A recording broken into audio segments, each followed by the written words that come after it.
Hello everyone and welcome to the final round of the US Chess Championship. We know who the winner is as Fabi won the event one full round before the tournament ended, but this is the game you guys requested from the final round, and also I believe I have solved my audio issues with the previous microphone. I tried a different one and now there doesn't seem to be any humming, so I don't know what it was. It just appeared out of nowhere and hopefully I have fixed it now, but just in case if you still hear any humming or buzzing, do mention it in the comment section. So there you have it, world's youngest Grandmaster Abhimanyu Mishra with the white pieces taking on the legend Levon Aronian. Let's check it out. We have d4, knight to f6, pawn to c4, g6, Levon going for the King's Indian defense, and g3. Bishop to g7, we have bishop to g2, and castles by Levon, knight to c3, knight to c6, and now pawn to e3.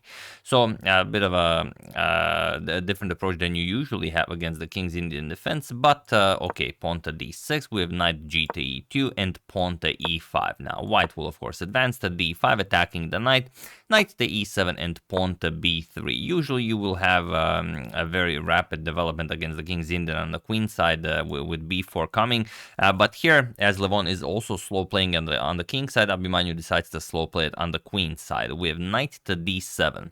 Here there are some games where h5 and bishop to f5 were played, but Levon plays knight f to d7, and it is now as of move 9 that we have a completely new game. He wants to play pawn to f5, as one usually does in the King's Indian defense. So bishop to b2 and pawn to f5. We have pawn to f4. Abhimanyu invites Levon to advance the pawn all the way to e4, and he does. And now knight to d4. So okay, knight to e6 is the threat to fork the queen and the rook. You have to deal with that. We have knight to f6. Now the bishop covers the e6, and here Abhimanyu castles. We have pawn to c5, attacking the knight, and d captures on c6 en passant. We have b captures, and now queen to d2. And while you really want to kick away this knight with c5, you do not want to allow knight to b5, because this pawn will just become really, really weak. And even if you advance it to d5, white will throw in a rook f to d1 and just put pressure on that d4 pawn. You're going to have to defend it. Then, for example, knight to a4 puts pressure on c5. d5 is weak, so not maybe the best way to handle things. So Levon first plays a6, takes away the b5 square from the knight on d4 and the knight on c3, of course, and rook f to d1. We have queen to c7, and now knight d to e2. Sorry, not knight c to e2, knight d to e2. Rook to d8, nicely aligning the rook with the queen, and here comes pawn to c5. Not a move you'd expect, as rook to d8 was played, but the rook on d8 is only defended by the queen, so of course Levon cannot capture on c5. We have knight to e8, and Abhimanyu goes knight to a4 now, going for knight to b6 to put pressure on black's queen side even further, but also to support the c5 pawn. b4 is coming, and so on, and also offering a trade of dark square bishops. So Levon trades. We have bishop captures, queen captures. Now Abhimanyu grabs hold of this long diagonal, and now while you could play d5, it's maybe allowing white a bit too much. Knight is coming to b6, the other knight is coming to d4. That doesn't look all that impressive.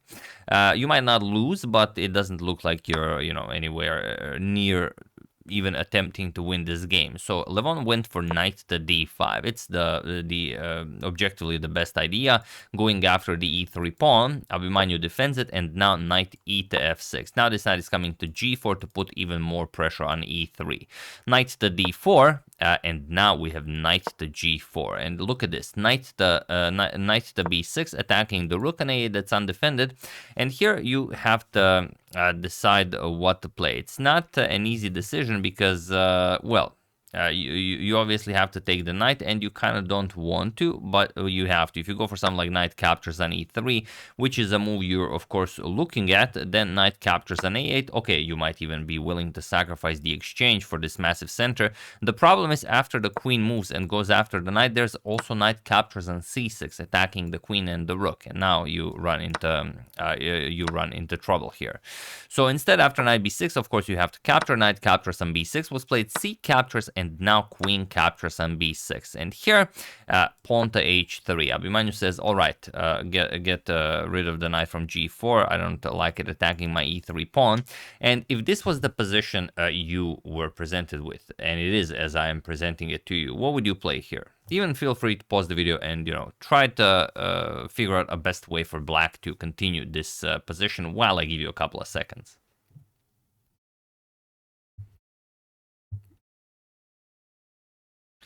So, for those of you who were able to do it, congratulations on. Well, it's not really a position that you have to solve or to win the game. It's just a question. How would you continue here? So, for those of you who found c5, congratulations. That's a great move. For those of you who found knight captures on e3, again, congratulations. That's also a nice move. And for those of you who went back with the knight to f6, that's also a nice move. It's actually the one Levon played, but it's a very passive one, as you'll see in the game. So he played knight back to f6, but I just want to show you what happens if knight captures on e3.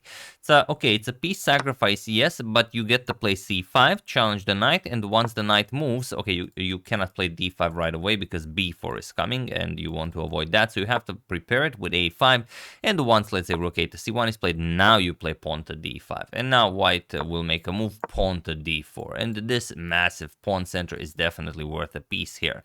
So this is one way Levon could have continued. The other one is just c5. This does not include a pawn sacrifice, but on the other hand, you don't get that much play with black. For example, h captures on g4, you will play c captures on d4, and after rook captures on d4, d5 now. And okay, you have a nice center, not as nice as in the one where you sacrifice your piece, but you will have to play something passive like bishop to e6 to defend your pawn, and white will, of course, at some point try to get the bishop into the game via the f1 square and just start pushing those pawns, create a pass pawn, and so on. So not maybe as exciting as knight captures on e3, but Levon played knight back to f6, and now we have queen captures on c6, just a nice queen trade, captures, and now rook to d7.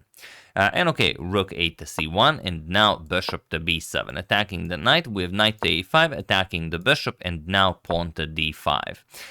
Bishop to f1. This is a beautiful move by Abhimanyu as it brings the light square bishop into the game.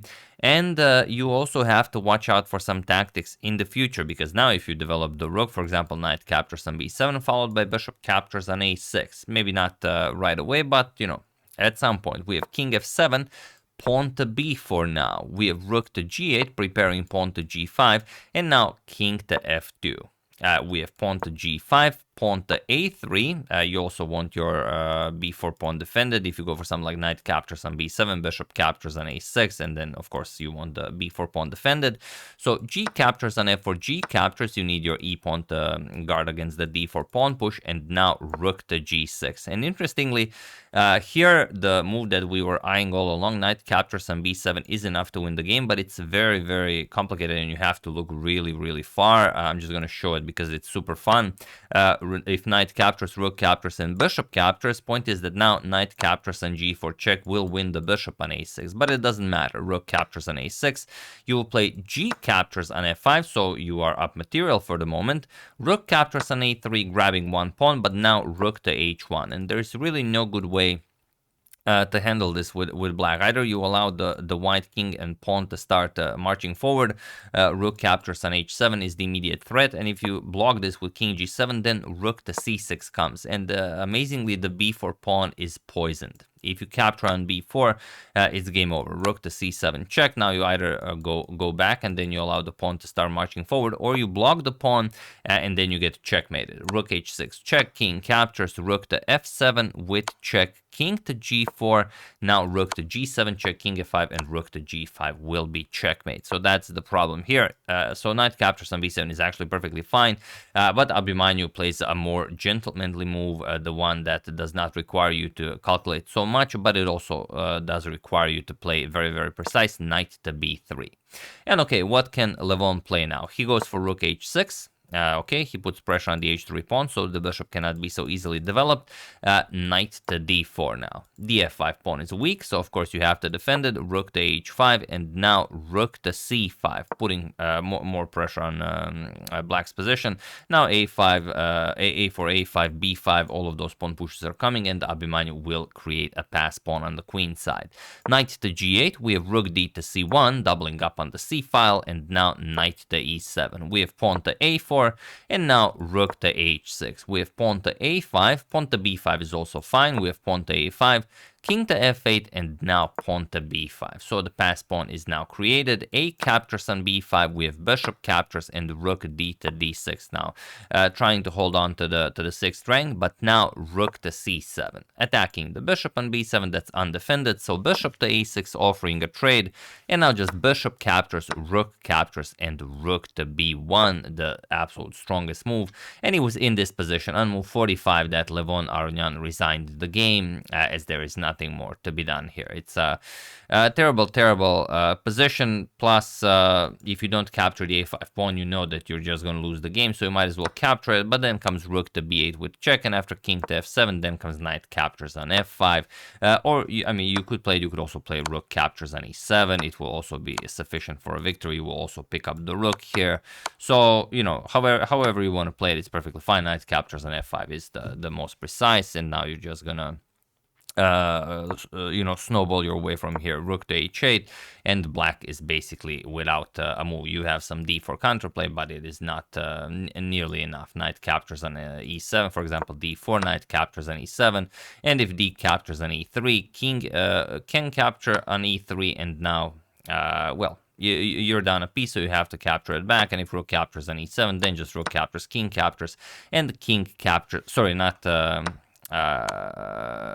capturing. First you capture on h7, and then of course you win the free rook. So that's the idea.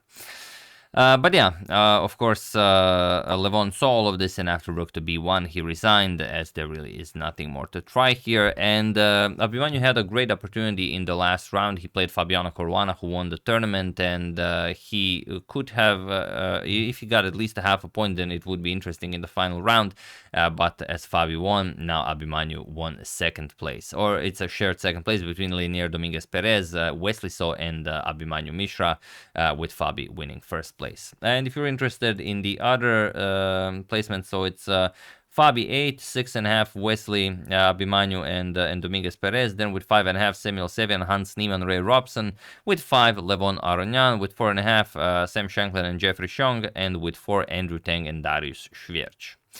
So there we have it. That is this short coverage of the US Chess Championship. Fabiano takes it second time in a row. Absolutely incredible performance. We'll see if he will be able to repeat it for the third time. I would like to thank, congratulations, Dr. Sheikh, Tucker Berkman, Eddie Indus, BulletChessThriller.com, and Chad Smith for your contribution to my channel. Thank you a lot. I really appreciate it. As usual, you can check 2 of my previous videos here. Thank you all for watching, and I will see you soon, continuing to check up on your wonderful suggestions and whatever else happens in the chess world. So thank you all. I will see you soon, and have an excellent rest of your day.